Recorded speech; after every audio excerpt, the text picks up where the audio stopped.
काँग्रेस हा अमिबासारखा पक्ष. काँग्रेसमध्ये नेमका मेंदू कुणाकडे आहे तर त्यांच्या पायाला उत्तर देण्याची गरज नाही. संदीप देशपांडेंचा काँग्रेसवर जोरदार प्रहार.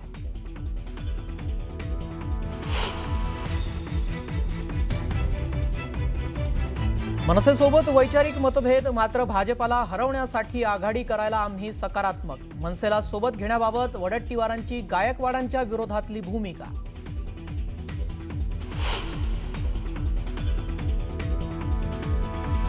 अर्णव खैरे आत्महत्या प्रकरणावरून राजकारण पेटलं. भाजप आक्रमक. मुंबईच्या शिवाजी पार्कात ठाकरेंविरोधात भाजपचं सद्बुद्धी द्या आंदोलन. भाषेवरून राजकारण सुरू असल्याचा अमित साटम यांचा आरोप.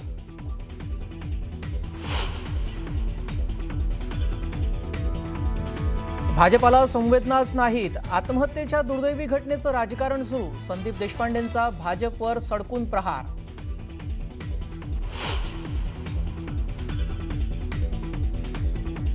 लवासा प्रकरणातील अंतिम सुनावणी 16 डिसेंबरला होणार. शरद पवार, अजित पवार, सुप्रिया सुळे आणि अधिकाऱ्यांवर सीबीआय मार्फत चौकशी करून गुन्हे दाखल करण्याची मागणी.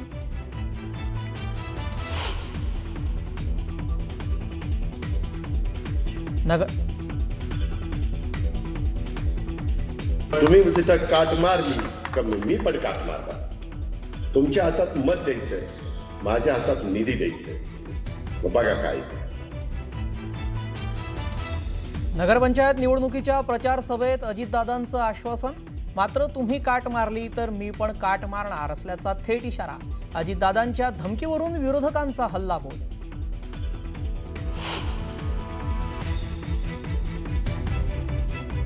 पिंपरी चिंचवडच्या प्रारूप मतदार यादीत घोळ झाल्याचा राष्ट्रवादीचे माजी नगरसेवक पंकज भालेकर यांचा आरोप. पंकज भालेकर यांच्या 1261 मतदारांची अख्खी यादीच गायब झाल्याचा भालेकर यांचा दावा.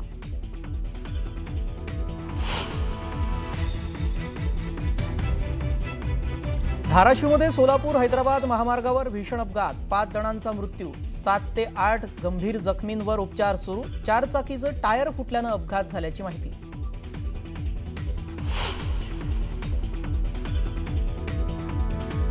माहीममधील शाहीवाडी भागात रेल्वे रुळाजवळील झोपडपट्टी परिसरात आग. आगीवर नियंत्रण मिळवण्याचे शर्थीचे प्रयत्न सुरू.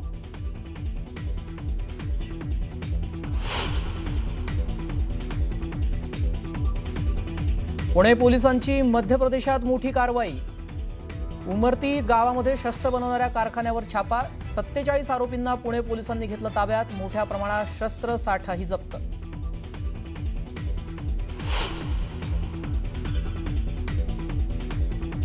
पुण्यात सफाई कर्मचारी महिलेला सापडली 10 लाखांची रोकड. अंजू माने यांनी सापडलेली 10 लाख दिले संबंधित व्यक्तीला परत. मानेंच्या प्रामाणिकपणाचं पुणेकरांकडून कौतुक.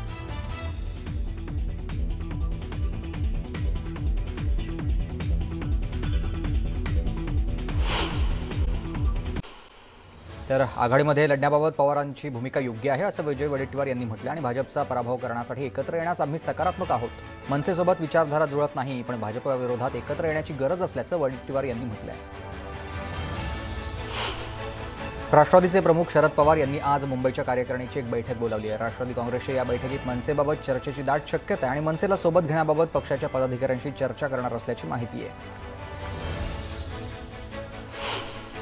मुख्यमंत्र्यांचे मामेभाऊ अल्हाद कलोदी यांच्या बिनविरोध विजयावरून काँग्रेसचे नेते आणि नाना पटोले यांनी मुख्यमंत्री फडणवीसांवर निशाणा साधलाय. मुख्यमंत्र्यांच्या मामाचा मुलगा चिखलदरामध्ये बिनविरोध कसा आला, कशा प्रकारे सेटलमेंट करण्यात आली असा सवाल नाना पटोले यांनी केला आहे. जामनेरमध्ये निवडणुकीच्या तोंडावर सुरू असलेल्या राजकीय घडामोडींवरून रोहित पवारांनी गिरीश महाजनांना डिवचले. जामनेर शहरामध्ये दडपशाहीनं वंचितसह समविचारी पक्षांच्या उमेदवारांना सत्तेचा गैरवापर करत दडपशाही मार्गाने उमेदवारी अर्ज मागे घ्यायला भाग पाडले गेले असं त्यांनी म्हटलंय.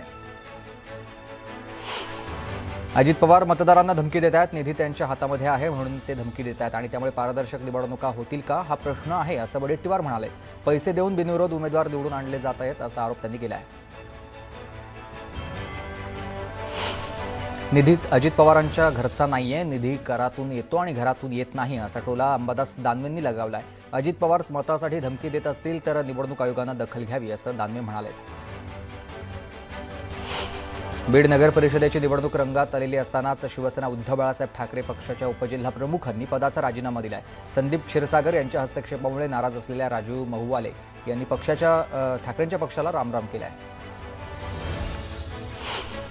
अकोला जिल्ह्यात नगराध्यक्षपदासाठी 14 तर सदस्यत्वासाठी दाखल केलेल्या 95 उमेदवारांनी अर्ज मागे घेत निवडणुकीमधून माघार घेतली आहे. आता नगराध्यक्षपदासाठी 41 तर सदस्यत्वासाठी 717 नगरसेवक निवडणुकीच्या रिंगणात उतरलेत. मालेगाव कोर्टाच्या आवारामध्ये घुसून धुडगूस घातल्याप्रकरणी पोलिसांनी जमावाविरुद्ध गुन्हा दाखल केला आहे. स्थानिक सार्वजनिक मालमत्तेचं नुकसान केल्याप्रकरणी गुन्हा दाखल करण्यात आला आहे. यवतमाळ जिल्ह्यात 3.5 वर्षाच्या दीर्घ प्रतीक्षेनंतर 10 नगरपरिषद आणि नगरपंचायतीसाठी निवडणुकीची रणधुमाळी सुरू झाली आहे. 11 नगराध्यक्ष पदासाठी 86 उमेदवार तर 293 नगरसेवक पदासाठी 1430 उमेदवार निवडणुकीच्या रिंगणात आहेत.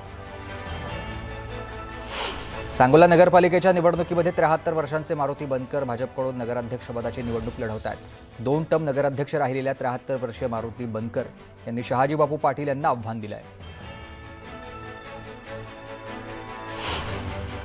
दौंड नगर परिषदेच्या निवडणुकीमधील भाजप अनधिकृत उमेदवारांच्या प्रचाराचा शुभारंभ करण्यात आला आहे. आमदार राहुल कुल यांच्या उपस्थितीमध्ये शहरातून मोठे शक्ती प्रदर्शन करण्यात आले आणि रॅली काढून शहरातल्या ग्रामदैवत श्री काळभैरवनाथ मंदिरामध्ये प्रचाराचा नारळ फोडण्यात आला.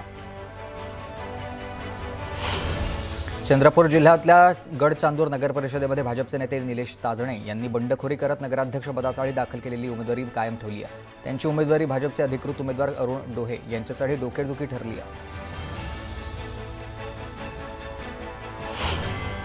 नांदगाव नगर परिषदेच्या 20 पैकी शिवसेनेचे 7 नगरसेवक बिनविरोध निवडून आलेत तर आमदार सुहास कांदे यांनी यासाठी प्रयत्न केले होते आणि त्यांच्या प्रयत्नाला अखेर यश आलंय. नगर परिषदेच्या 100 वर्षांच्या इतिहासामध्ये प्रथमच नगरसेवक बिनविरोध निवडून आले. वाशिम नगर परिषदेच्या नगराध्यक्षपदाच्या रेसमधून अनेक दिग्गजांनी आपली उमेदवारी मागे घेतली आणि ठाकरे शिवसेनेचे माजी उपजिल्हा प्रमुख नागोराव ठेंगडे तसंच माजी नगराध्यक्ष लक्ष्मण इंगोले यांनी निवडणुकीमधून माघार घेतली आणि त्यांच्या या निर्णयामुळे निवडणुकीमधील स्थानिक राजकीय समीकरणांमध्ये मोठे फेरबदल होण्याची शक्यता आहे. राजगुरुनगर परिषदमध्ये महायुतीमधील तिन्ही पक्ष आमनेसामने निवडणूक लढवत आहेत आणि महाविकास आघाडीने एकत्र येत आपला उमेदवार दिलेला आहे. भाजपा, शिंदे शिवसेना, अजित पवारांची राष्ट्रवादी आणि महाविकास आघाडीकडून ठाकरेंची शिवसेना अध्यक्षपदासाठी आमनेसामने आले आहेत. अक्कलकोट नगर परिषद निवडणुकीमधील राजकारण तापलंय. काँग्रेसच्या आजी माजी नेत्यांकडून एकमेकांवर गंभीर आरोप केलेले जात आहेत आणि काँग्रेसच्या आजी माजी नेत्यांनी एकमेकांवर भाजपशी हातमिळवणी केल्याचा आरोप केला आहे.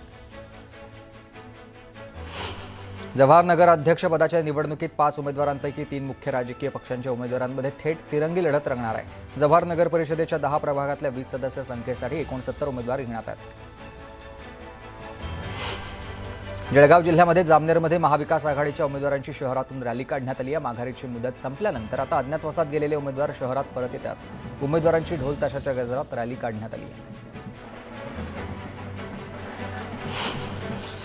जळगावच्या धरणगाव नगरपालिका निवडणुकीत माघारीनंतर राजकीय समीकरणांमध्ये मोठा बदल झालाय. राष्ट्रवादी अजित पवार गटाच्या नगराध्यक्षपदाच्या उमेदवार पुष्पा महाजन यांनी अर्ज मागे घेतल्यानं आता नगराध्यक्षपदासाठी शिवसेना शिंदे गट आणि शिवसेना ठाकरे गट यांच्यात सामना होईल. भुसावळ नगर परिषदेच्या सार्वत्रिक निवडणुकीमध्ये उमेदवारी अर्ज माघारीच्या अखेरच्या दिवशी भाजपचे 3 उमेदवारी बिनविरोध निवडून आले आहेत. प्रतिस्पर्धी उमेदवारांनी माघार घेतल्यानं निर्मल कोठारी, रमेश नागराणी आणि प्रीती मुकेश पाटील हे उमेदवार बिनविरोध निवडून आले. जळगाव जिल्ह्यातल्या जामनेरमध्ये उमेदवारी अर्ज माघारी घेण्यासाठी उमेदवाराला दमदाटी केल्या जात असल्याचा व्हिडिओ व्हायरल झालाय. 2 पक्षांच्या कार्यकर्त्यांमध्ये गोंधळ उघडल्यानं सध्या व्हिडिओ व्हायरल झालेला त्यात दिसतंय.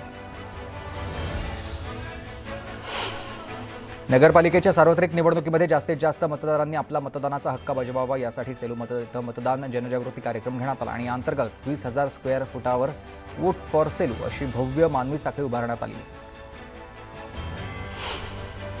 काँग्रेसनं उद्धव ठाकरेंची सेना आणि मनसे एकत्र येणार असल्यानं ठाकरेंच्या सेनेपासून मुंबई महानगरपालिका निवडणुकीत फारकत घेतल्याचं ठरवलंय आणि शरद पवार गटाची आणि काँग्रेसची पुढील आठवड्यात एक बैठक होणार आहे.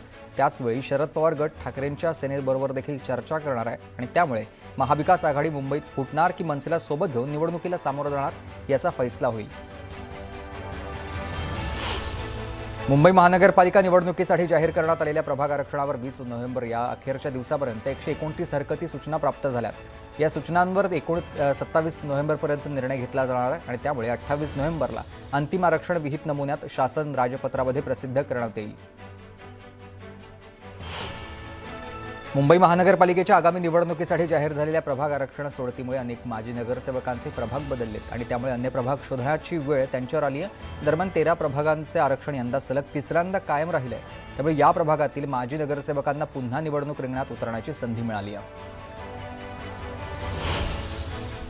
ठाणे, रायगड, पालघर आणि नवी मुंबई जिल्ह्यातल्या नगरपालिका नगरपंचायत निवडणुकीकरता उमेदवारी अर्ज मागे घेण्याच्या शुक्रवारच्या अखेरच्या दिवशी लढतींचं चित्र स्पष्ट झालं असून बहुतेक ठिकाणी नगराध्यक्षपदाकरता बहुरंगी लढत होणार आहे आणि काही मोजक्या उमेदवारांनी निवडणूक रिंगणात सोडलेलं असलं तरी मुख्य राजकीय पक्षांच्या प्रमुख उमेदवारांनी आपली उमेदवारी कायम ठेवल्यानं सर्व निवडणुका चुरशीच्या होणार आहेत.